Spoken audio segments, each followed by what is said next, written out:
안녕하세요 여러분, 세상 들어보기입니다. 예, 오늘은 26년 1월 20일이고 화요일입니다.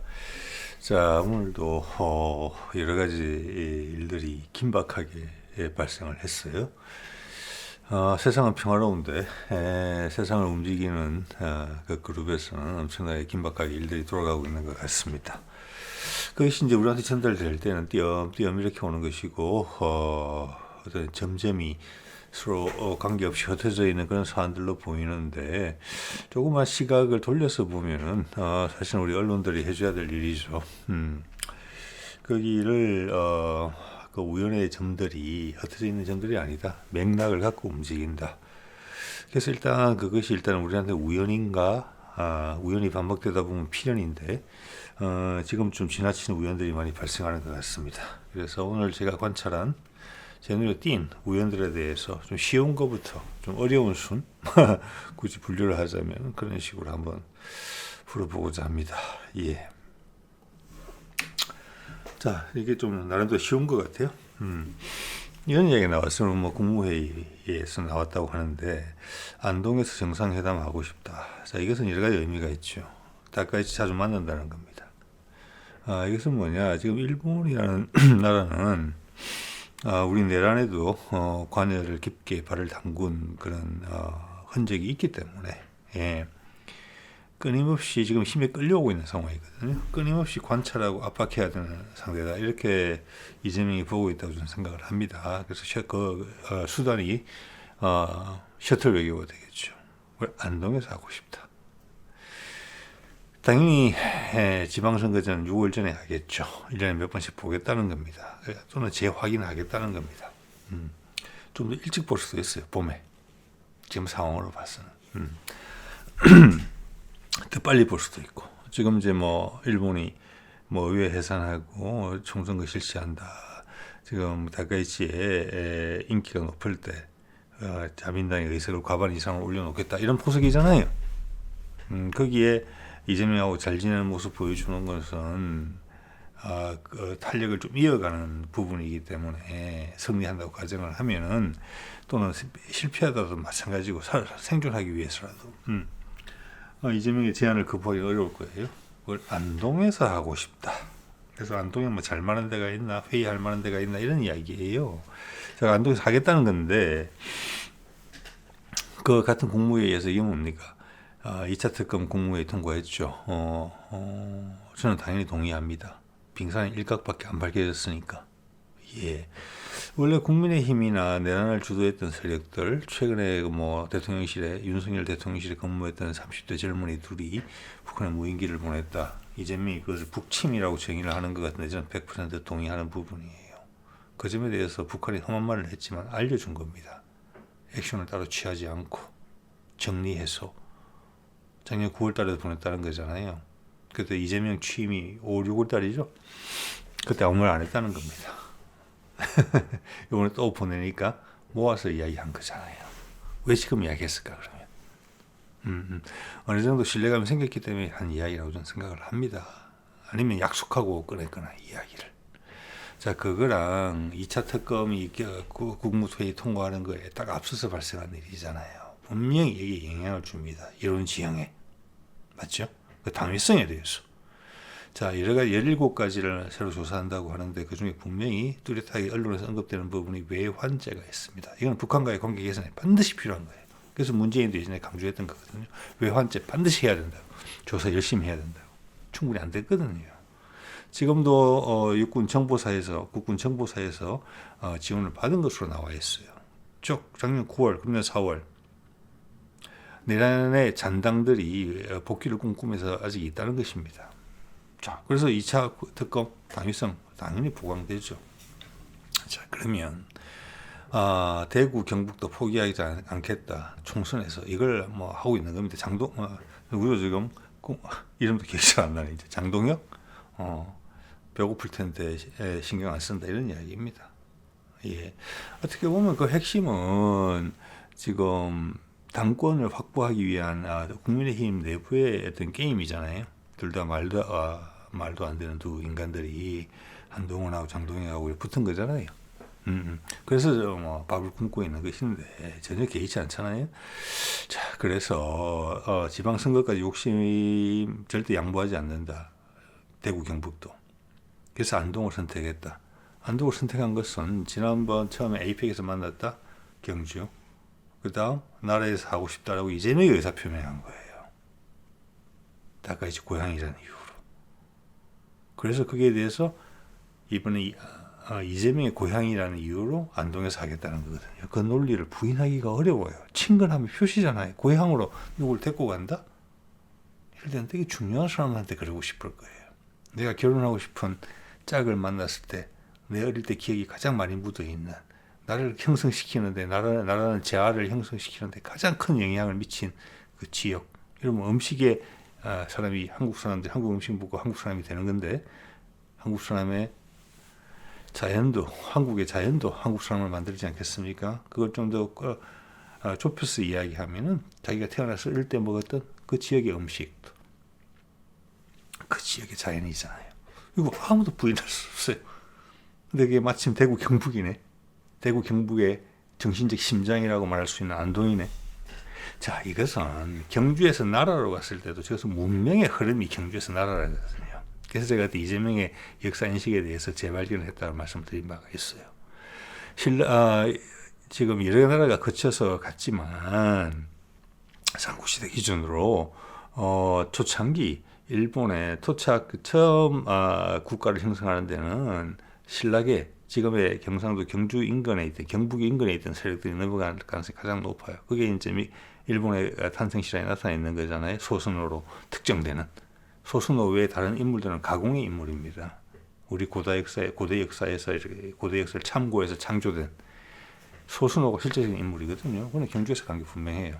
경주라기보다는 경상북도 현재 그 당시의 신라 지역에서 파워게임에서 밀려서 그렇게 넘어간 거죠. 그래서 다시 그걸 당신 고향에서 하고 싶다고 말을 했을 때 이미 이 그림이 다 그려져 있었다는 거예요. 이재명한테는.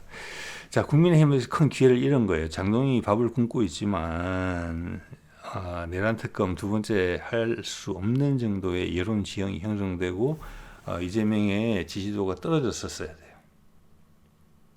그걸 못하는 거죠. 그러니까 당권 싸움이 더 격렬해지는 거예요. 그러니까 밥을 한 끼라도 더 굶게 된 거예요, 지금. 자, 그래서 여기에 대해서는 얘기를 하면 뭔가 고향에 대해서 뭔가 금이 환영하는 그런 분위기가 분명히 있는 거거든요. 안동 사람들 되게 머쓱하겠죠. 안동과 경북 사람들. 자, 여기에 지금 암을 앓고 있는 경북도지사 이철훈가요? 재선의 의지를 표명하면서 되게 거부적인 발언을 일삼고 있죠.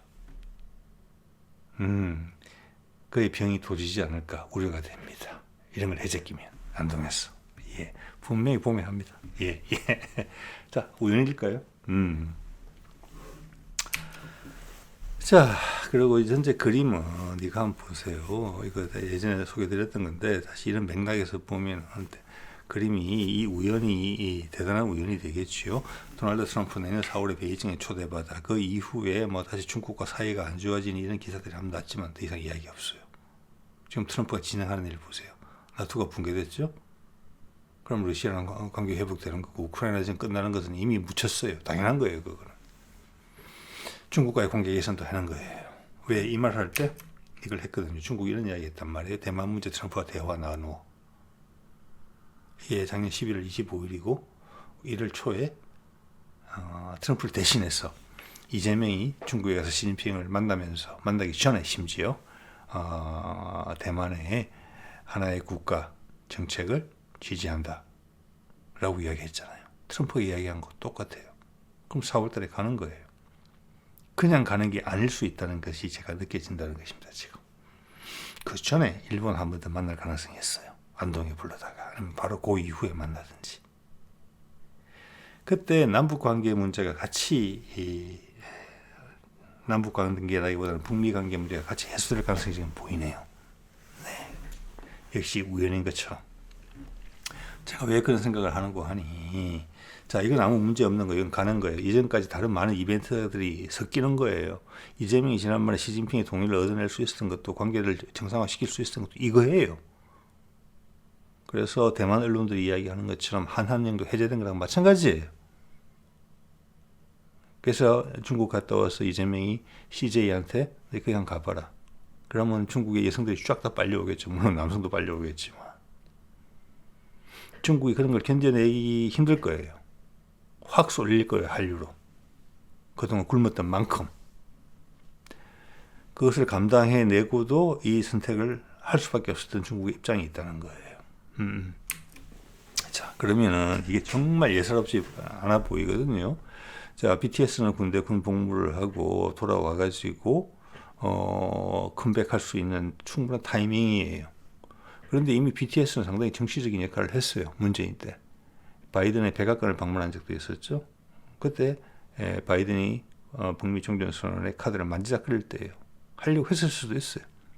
그 다음 유엔으로 달려가서 유엔에서 뮤직비디오까지 찍었죠. 백악관에서 뮤직비디오 찍었어요. 사실은. 백악관에서도. 이미 정치적인 인물이에요. 자, BTS가 군대 간 것이 국민의힘이 반대해서 결국 군대를 간 거죠. 특례 조항을 문화 쪽에도 적용을 시키면 충분히 적용하고도 남을 수 있는 친구들이에요. 뭐 돈으로 계산하자면 수백억 군대 갔다 있는 바람에 수백억, 수천억 말아먹은 거잖아요. 우리한테 가능한 수익이. BTS를 통해서. K-POP 전체의 탄력에도 당연한 것이고. 국민의힘이 반대했잖아요. 자, 반대했을 때 저기는 문재인의 사람이다. 문재인의 정책적 도구로 활용됐다. 훈장도 받았다. 명예 외교관 여권도 받아서 유엔에 참석하고 유엔 연설도 했잖아요. 유엔 총회에서. 정치적 존재들입니다. BTS는. 그때 그들의 노래 중에 피땀 눈물, 그게 문재인 자서전에 나온 이야기예요. 그때부터 미움틀이 바뀌기 시작했거든요. 근데 이번에 아리랑으로 컴백했단 말이에요. 이 친구들 장난 아닙니다. 뽑은 거 보세요. 제목 이별과 그리움, 재회. 한반도 상황을 상징적으로 비유했다고 볼 수 있는 내용이에요. 자, 전 세계적인 관심을 끌고 있죠. BTS가 만약 중국이 BTS 열리게 된다. 감당 못할 겁니다. 네. 넷플릭스 받아들인다. 공식적으로 한국 영화 들어간다. 그거 받아들일 거예요. 이제 오픈해야 될 거예요. 그게 중국이 지금 감당해야 될 가장 큰 시련이라고 볼 수 있어요. 그럼 여러분 이렇게 생각해 봅시다. 북한이 세계의 멤버로서 세계 무대에 등장한다. 중국과 같이 열린다. 절대 세계에서 폐쇄적인 모습을 더 이상 보이기 싫을 거예요. 전 세계 투자를 받아야 되는 입장이기 때문에. 북한이 BTS다. 노출된다. 우리의 어떤 그 정치적 메시지, 국정원의 그 어떠한 노력, 그리고 내란의 잔당들이 이번에 무인기 띄운 것처럼 어떠한 시도보다도 비교할 수 없는 강력한 메시지를 북한 땅에 주게 될 거예요. 일본도 마찬가지예요. 다카이치와 자민당 해결할 수 있는 부분이 아니에요. 거기 다 합쳐도 아소다로 그 돌려막기 하는 그 회전문 하는 그 친구들 다 모아서 붙어도 일본 대중의 마음을 얻는데, 특히 미래 세대의 마음을 얻는데 BTS는 못 이깁니다. 네. 그래서 3월 20일 날 광화문에서 지금 컴백을 하는 것으로 조정하고 있는데, 이거는 지금 서울시장 누구죠? 예, 서울시장. 갑자기 이름이 기억 안 나네. 그 친구도 이거를 막아서지는 못할 겁니다.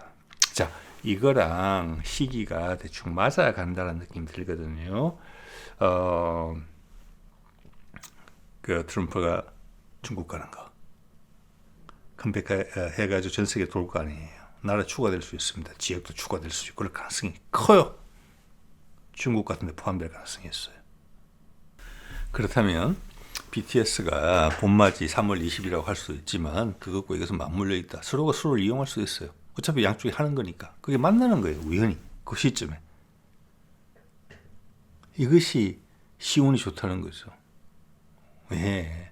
이것이 여러분이 사주팔자 보러 가면은 대운이 10년 단위로 돌죠. 대운이 좋다 할 때 쓰는 표현이에요. 이런 게. BTS 컴백해야 되는 입장이고, 우리도 뭔가 이벤트를 마련해야 되는 입장이고, 전 세계가 희망이 필요한 입장이에요.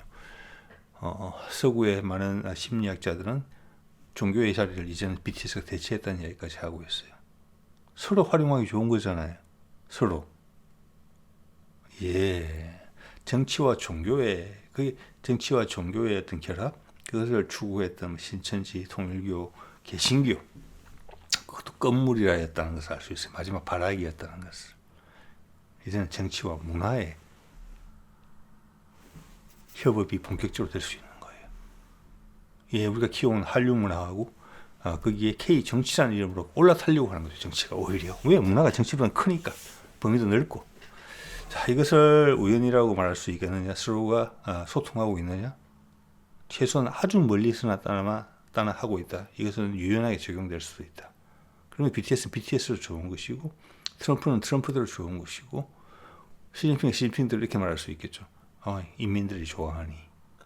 북한과의 벽을 깨는 데 있어서 가장 강력한 수단은 이겁니다. 다른 게 아니고. 북한 인민들이 좋다는데 김정은이 어떻게 하겠어요? 그죠? 세계 투자를 받으려면 세계 기준에 올라서야 될 거잖아요. 예전에 바이든하고 북미 종전선을 하려고 했을 때 갑자기 김정은이 양복 입고 나왔었습니다. 한동안. 그때 제가 진심이라고 생각했었거든요. 열어야 됩니다. 예. 자, 그리고 지난번 다카이치 만나러 일본에 갔을 때 처음으로 한반도 완전한 비핵화와 평화 의지를 재확인했다. 다카이치가 확인해 줬다는 것입니다. 다카이치 이야기 안 했습니다. 근데 우리가 이야기했어요. 이것은 우리가 통보했다는 이야기입니다. 다카이치는 불편했고. 자, 그 전까지는 단계적 비핵화, 현상 유지, 더 이상 숫자를 늘리지 않는다, 핵탄두를. 이런 이야기를 주로 이재명이 해왔어요. 우리가 심어준 불신이 얼마인데 이렇게 했으면서. 그런데 이번에는 완전한 비핵화로 돌아섰어요. 이것이 원래 죄송합니다. 문재인한테 약속됐던 바예요. 그리고 구석으로 몰렸던 윤석열이 내뱉었던 담대한 구상에서도 비핵화를 선언만 하더라도 북한의 인프라를 지원해 준다. 그거였잖아요. 다시 원래로 돌아간 거예요. 준비가 됐다는 거죠. 즉 북한은 변화가 없었어요. 단지 이재명의 워딩만 싹 바뀐 거예요. 상황에 따라서. 단계적 비핵화에서 완전한 비핵화로 돌아섰다. 지난번에 중국 가서 기자들하고 이야기할 때만 해도 단계적 비핵화였어요. 그런데 며칠 있다가 일본 가서는 완전한 비핵화로 돌아섰어요. 이때 또 중요한 상황의 진전이 있었다. 이렇게 짐작할 수 있는 거예요. 예. 자, 그다음 이거 국내 언론에서 얼마나 비중 있게 다루는지는 모르겠지만 이런 얘기 나왔죠. 트럼프 가자 평화위원회에 한국도 초청, 정부 검토 중. 이게 쫙 뿌린 게 오늘 이렇게 뿌린 것 같거든요. 오늘 기사가 이기긴 해요. 오늘 뿌린 것 같아요. 그래서 이 내용에 보면은 60여 개국 초청했다 그러면서 이름이 알만한 나라들 몇 개 언급했어요. 6개. 거기 한국도 포함이 됐다. 예.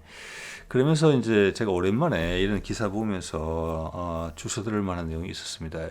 일부에서는 이것을 유엔의 대안기구로서 격상될 가능성이 있다. 이런 취지로 이야기가 나온다는 것을 흘리고 있어요. 기사가.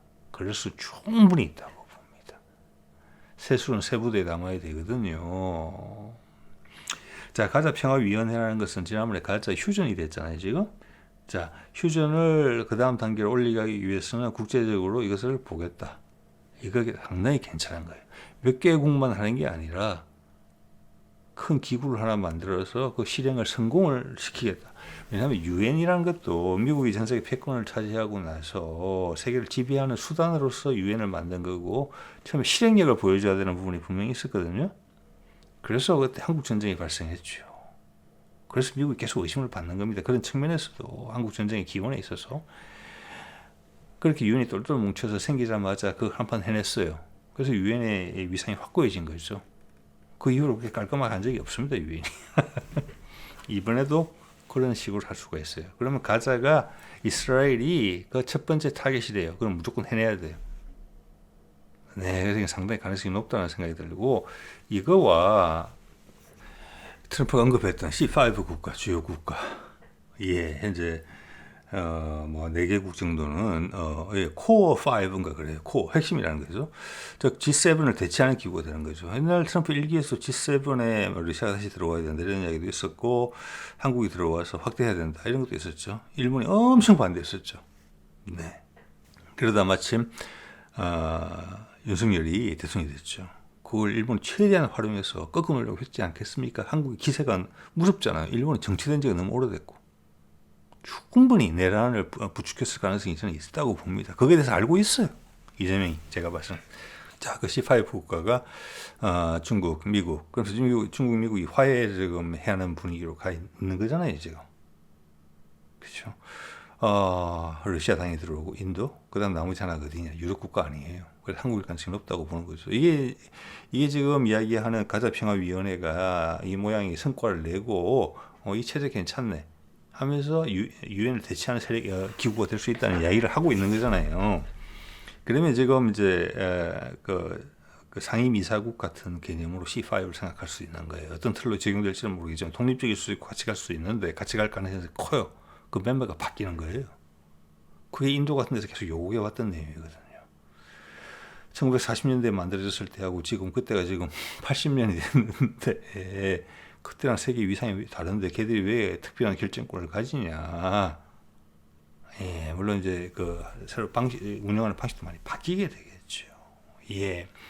이 그림이 대단하다. 이래 되면은 어제도 이야기했지만 가자가 해결되는 거고 멜로니가 이야기한 이태리 총리가 이야기한 아프리카의 프로젝트가 설명이 되는 거예요. 가자가 해결되면 아프리카로 연결되는 부분이 있고 아프리카를 육로로 연결된단 말이에요. 유라시아 대륙에서. 그럼 그들의 신재생 에너지 밭이 열리는 거예요. 아프리카는 이때까지는 인프라가 너무 안 돼 있기 때문에 물리적 인프라도 마찬가지지만 교육 인프라도 너무 안 돼 있기 때문에 저 나라가 어떻게 될까? 나라들이 아프리카 일어날 수 있을까? 일어날 수 있는 가장 쉬운 방법이 신재생 에너지예요. 서구에 투자가 들어가죠. 도로가 닦이죠. 돈이 생기죠. 육로로 연결되죠. 그럼 되는 거예요. 네. 그래서 이태리가 기여하겠다. 어떤 기여? 정보를 최대한 제공하겠다. 본인들은 지중해 건너편에 아프리카라서 아프리카를 제일 잘한다. 한국보다. 이렇게 이야기하는 셈이거든요. 자, 여기서 MBC가 이야기 언급하지 않은 국가, 초청장을 받은 국가에 얘기가 들어있습니다. 분명히 중국도 받았을 겁니다. 중국도. 러시아가 받았다고 오늘 기사 났잖아요. 트럼프가 확인해 줬다. 푸틴도 여기에 초청장을 받았다고. 자, 이러면 좀 전에 MBC의 보도가 더 좀 믿음이 좀 가는 부분이 있죠. 뭐 이게 받았으면 중국도 받았을 거예요. 인도도 받았을 거예요. 근데 MBC가 언급한 나라에는 그들 나라가 빠져 있었어요. 기존에 G7 서방 기준의 나라들만 언급되어 있었거든요. 예, 이게 그래서 큰 기사라는 겁니다. 이것은 검토하고 있다. 이렇게 이야기가 되어 있더군요. 예. 자, 그래서 그러면은 당장 하루 전에 나왔던 기사. 이태리 멜로니 총리하고 만났을 때 이재명이 한 이야기를 보세요. 세계 평화와 안정에 기여하기 위해 긴밀한 협력을 이어가겠다. 이태리와 한반도 긴장 완화를 넘어 세계적인 평화의 가치를 함께 수호해 나갈 것입니다. 우리가 상임이사국 한다는 겁니다. C5. 새로운 유엔에. 라고 해석될 수 있어요. 훨씬 그림이 잡히죠. 이 두리뭉실한 추상적인 내용이 그림이 잡히죠. 오늘의 진전 상황 하루 만에 그림이 뚜렷해지는 거죠. 안개가 걷히는 느낌이 좀 들잖아요. 그 다음 멜로니 총리 한 이야기도 한번 소개해드려 볼게요. 멜로니 총리 이야기입니다. 여러 가지 국제적인 위기 상황이라든지 문제 현안에 대해서 대통령님의 고견을 항상 듣고자 합니다. 역시 안개가 걷히면서 뚜렷해지죠. 왜 이런지. 이태리는 빠지고 한국은 올라간다는 겁니다. 네. 또한 아프리카의 협력에 대해서 이재명 대통령이 이야기를 나누었다. 이게 당연히 동북아, 인도 태평양에 대해서 이야기 나눴다는 건 있어요. 특별한 프로그램에 대해서 최선을 다해 정보를 제공할 거다. 한국이 주도적인 역할을 한다. 가자에 올라간다. 가자에 참여하는 평화위원회에서 이태리도 받았겠지만 한국의 위상이 다르다는 것을 의미하고 있는 거잖아요. 그래서 제가 C5 이야기를 꺼내는 겁니다.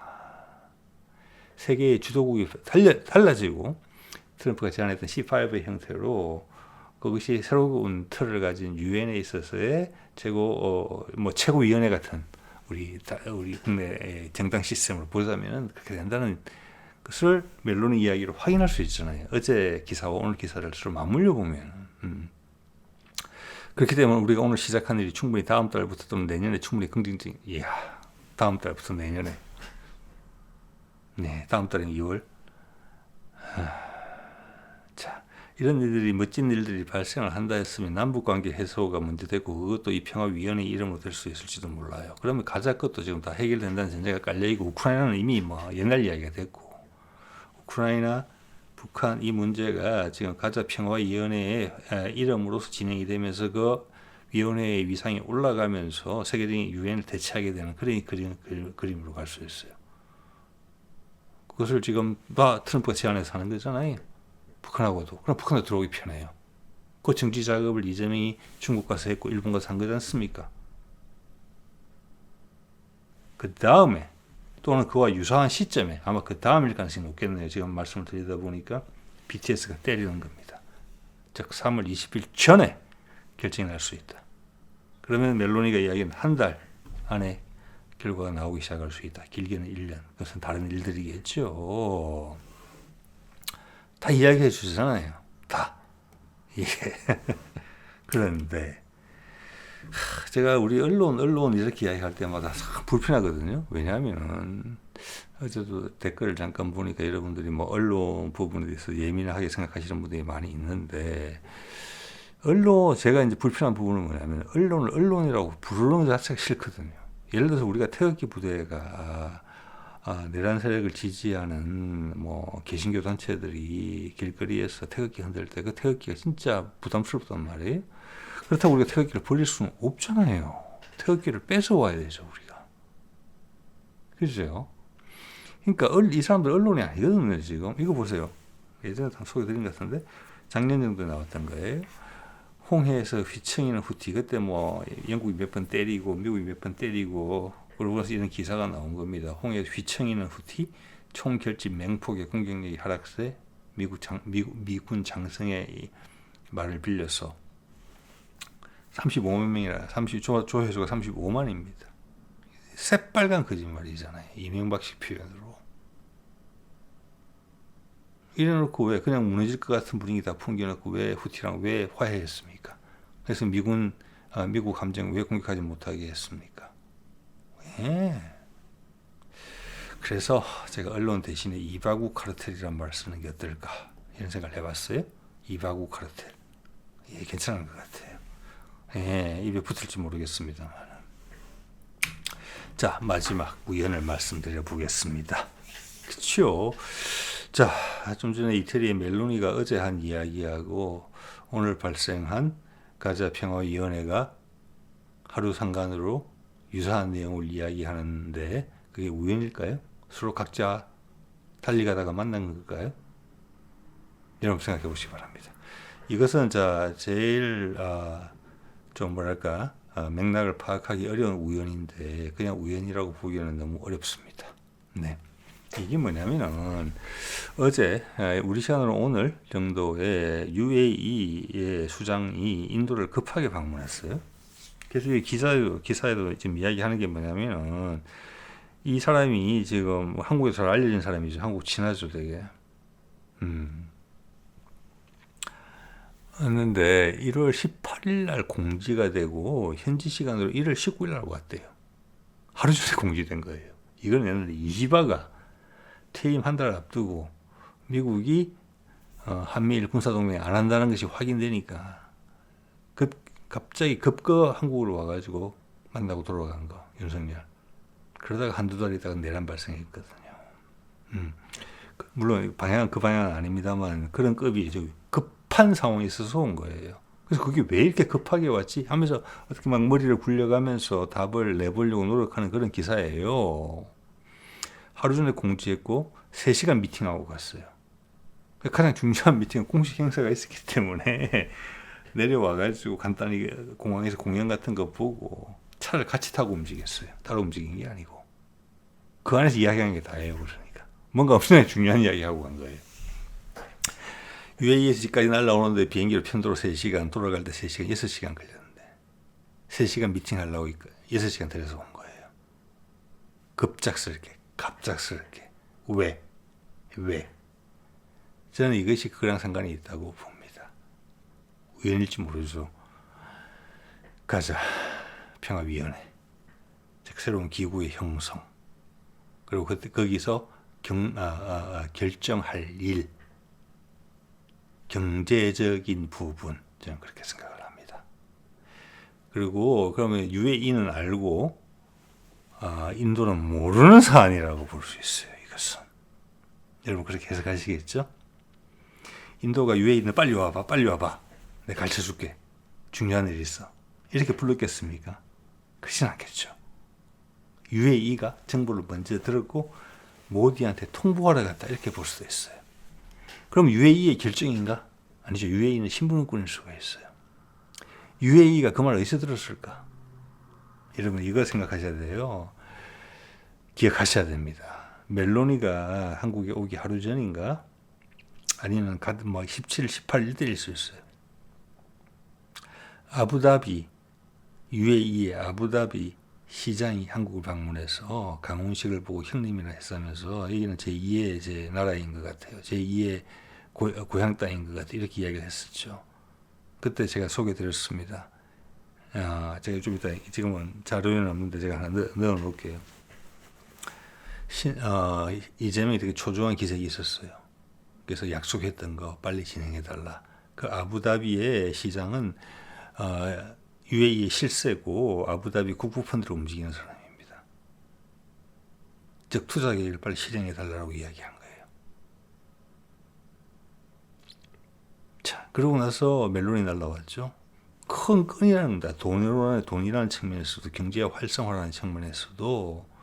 자, 그래서 그 다음 바로 시동이 걸렸기 때문에 대통령을, 이재명을 만나고 돌아간 아부다비 시장이 여기 이야기했을 거예요, 분명히. 그리고 다른 쪽에서 기색이 들어왔겠죠. 그래서 저는 인도로 왔다고 생각합니다. 예.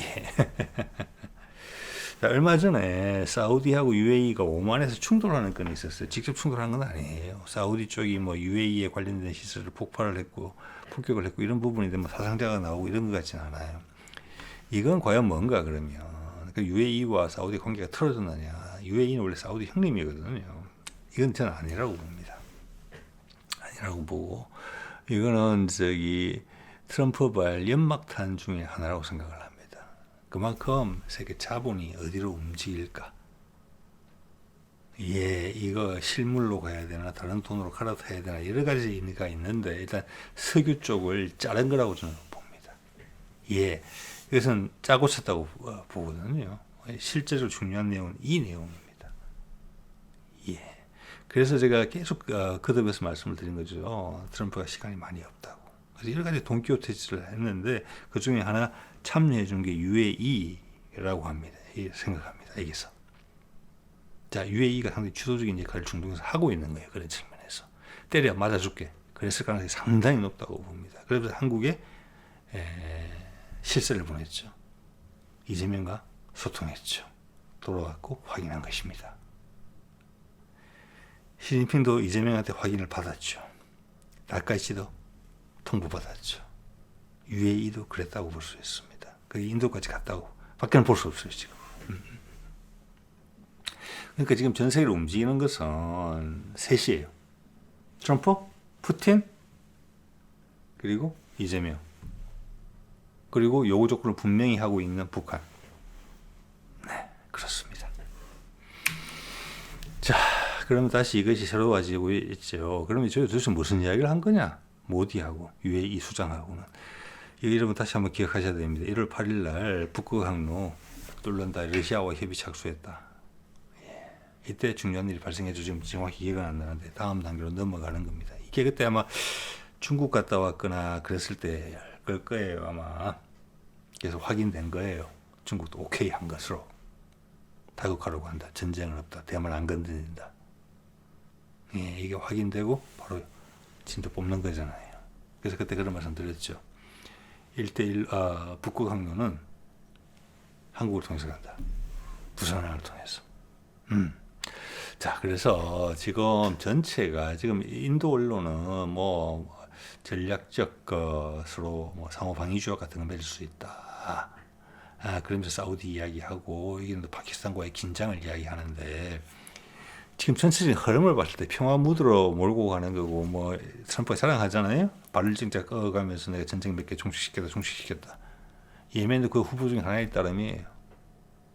그리고 세계의 경제의 활로를 혈맹을 다 뚫겠다라는 거잖아요. 그런 흐름에서 과연 UAE와 인도가 전 세계 긴장을 고조시키는, 분열을 고조시키는, 지금에 있는 단절된 벽들을 더 강고하게 만드는 그런 선택을 할 수 있겠습니까? 할 수 없습니다. 네. 그들은 전혀 다른 이야기를 한 것입니다. 이게 빨리 진행된다는 거죠. 자, 이것은 세종대에서 그린 우리 북극 항로하고 기존 항로의 어떤 비교를 한 것인데, 자, 이 그린란드는 이제 북극 항로의 동북 항로하고 북동 항로하고 북서 항로를 다 관장할 수 있는 지역이 있는 것이고, 저기는 러시아가 양보를 했다고 봅니다. 일단 저기 북아메리카에 좀 가깝기도 하죠. 자, 그 다음 파란색으로, 초록색으로 그은 부분이 지금 새로 개통될 수 있는 무역로이거든요. 자, 이것은 북극항로죠. 북극항로를 육상판입니다. 그래서 유라시아 횡단이죠. 그렇기 때문에 이 중앙아시아 국가들 있잖아요. 카자흐스탄, 우즈베키스탄 이런 나라들이 아프가니스탄 포함해서 유라시아 대륙의 뭐랄까 십자 교차로가 되는 것입니다. 엄청나게 중요해져요. 그래서 예. 그리고 그 부분들 있고, 또 지금 베링 해협 지하를 해저로 해저 터널을 뚫으려고 하는 거잖아요. 80km 정도, 한 8조 정도 되는 거. 그렇게 되면 육상으로 유라시아 대륙과 아메리카 대륙이 연결되는 겁니다. 우리 트럭이 부산에서 출발해서 미국까지 육로로 갈 수 또 있는 거예요, 지금. 당연히 뭐 철도가 갈 수도 있겠죠. 예. 자, 그래서 여기 보면은 최근에 아프리카 이야기 아까 말씀드렸잖아요. 그걸 되려면 가자가 해결이 돼야 돼요. 그러면은 지금 레바논과 시리아는 이미 해결이 됐기 때문에 유럽으로 연결되는 거예요. 이 과정에서 이태리도 끼고 싶다는 겁니다, 지금. 또 하나 중요한 것은 인도가 이게 끼야 되거든요. 인도가. 예, 그러려면 파키스탄하고 문제가 해결이 돼야 돼요. 그리고 이란 문제가 해결이 돼야 돼요. 그래야지 인도가 이 길에 들어올 수 있는 거예요. 시간이 좀 걸릴 수는 있겠으나 이게 안 들어온다면 되게 손해를 많이 보게 될 거예요. 이 지역이 낙후될 거니까. 다른 데는 발전하는데. 당연히 전 세계에서는 인도도 이게 들어오길 바라죠. 그래서 이 탄력을 살려서 큰 힘으로 가려는 거예요. 그래서 가자 평화위원회가 상당히 큰 모멘텀을 가지고 이렇게 동시에 해결하려고 한다는 것을 느낄 수 있어요.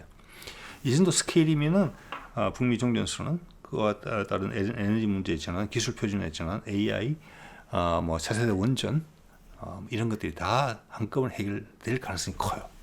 지금 봐서는. 거기서 빠지면 안 되잖아요. 거기에 대한 전령으로서 UAE가 온 거예요. 예, 이런 큰 힘이면은 파키스탄, 인도 해결될 수 있다고 봅니다. 이란도 해결될 수 있다고 봅니다. 어차피 지금 다극화 세상으로 가면 각 나라에서 민주화 욕구는 거세질 거예요. 이란은 스스로 버텨내요. 강한 나라거든요. 그렇지만 내부적인 정치적 민주화는 돼야 돼요. 거기 BTS가 엄청나게 큰 메시지를 주죠. 전 세계를 싹 문화의 힘으로 부드럽게 마사지하는데 이 전환이 부드럽게 이루어질 수 있도록 세계 수많은 생명을 구하는 것이라고도 볼 수 있어요. 민주화시키면서 좀 더 나은 세상을 만들면서.